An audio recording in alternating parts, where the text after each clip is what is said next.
This is a complicated question. The reason for that is it really does depend on the architectural home that we're working with.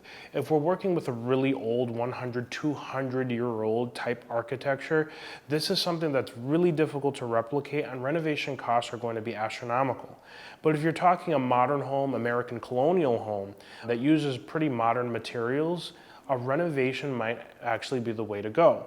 So it really does depend on the age of the project and the architectural desires that you have. So if you're looking for a French chateau, for example, this is something that is probably going to be 80, 100, 200-year-old property, and renovation is probably the inexpensive route compared to trying to reproduce this 200, 100-year-old property. Limestone, for example, is a very preferred type of exterior stone material that's used for siding of these immaculate properties, and it's a very expensive piece of material to source. So just considering that in a new construction would be financially considerable.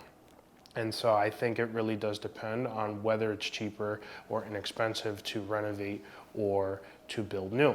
If we're talking an American colonial new home, you want to consult your local general contractor always to determine what the cost is of exactly you're trying to build. And then maybe perhaps if you're looking at an existing lot or an existing building that has something that's worth renovating, also get a renovation quote and make that comparison at the end of the day.